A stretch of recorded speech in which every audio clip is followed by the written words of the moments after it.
In the last several modules, we've been talking about motion and acceleration, and now we get into force, what actually causes changes in motion, what causes acceleration. So when I say force, you probably automatically think a push or a pull, which is good because that's what a force is. A force is a push or a pull.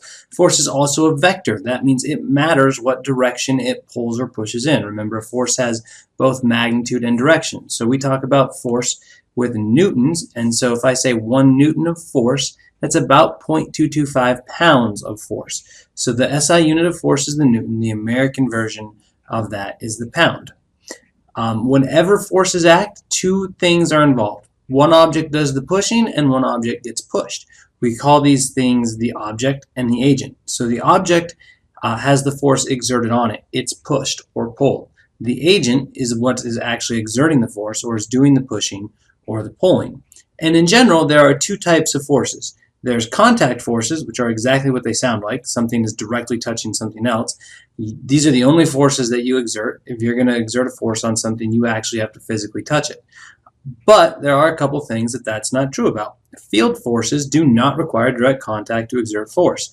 Large bodies, large masses like Earth, say, they have a strong gravitational field around them that acts over distances and exerts forces. Magnets do the same thing. Electricity does the same thing. There's even forces within the atom, the strong and weak nuclear force, that are field forces as well. These are forces that act over distances rather than requiring direct contact. The primary field force we're going to be worried about is the force due to gravity, and there's all sorts of contact forces that we worry about. So we're going to take a look at those in just a little bit. So gravity, charge, magnetism, those are all field forces. Gravity is the one that we are primarily interested in most of the time. Now, whenever we talk about forces, we draw free body diagrams. This allows us to keep track of all the forces that are acting on an object, and we label those forces accordingly. So if there's gravity pulling on an object, that force has its own special name. It's called weight. If the object is resting on a surface or being pushed into a surface, then that surface exerts a force back, and that force is called the normal force. Now, it's common to think of a box or something resting on a table, and the force due to gravity is right here pulling straight down, and then the normal force is exerted on it right here, and that's okay. So this force is named by what's causing it. This is Fg, force due to gravity. This force is the normal force, and it's exerted normal to this surface. So because the box is being pulled into the surface by gravity, the surface is pushing back up on it perpendicular to the surface. That's the normal force. Normal means perpendicular. Now, of course, if the surface is sloped like a ramp, then the normal force is not straight up against gravity, but rather straight up off the surface. So here's the normal force in this case. And if you've ever tried to open a door while you had your hands full of stuff, you know you can cheat a little bit by pushing that object into the door so it doesn't slide down. And then the door is, of course, pushing back. So there's your normal force right there. So the normal force just has to be perpendicular to a surface. Tension is another common force we see, and it's a pulling force. Whenever we have ropes or string or cables or chains or something, then we have tension in that string. Friction is a force that opposes motion. It always acts opposite the direction of the motion.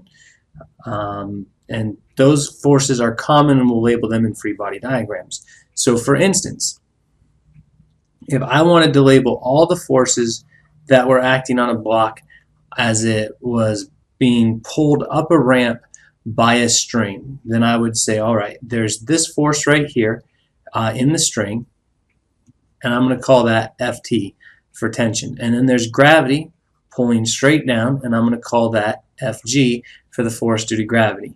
And then there's the normal force pushing perpendicular to the surface of the ramp. That's Fn for the normal force. And then since I'm trying to pull the block this way, there will be some friction that acts to oppose that. And I'm going to label that Ff for the frictional force pulling down the ramp. This is a fairly complex free body diagram, but you'll notice it shows me the object, which in this case is the box, and it shows me all the forces acting on that object: tension, normal force, gravity, and the frictional force. And all those forces are labeled by what causes them, or their agents. So the free body diagram always shows the object, and the forces always start on the object and point in the direction they act.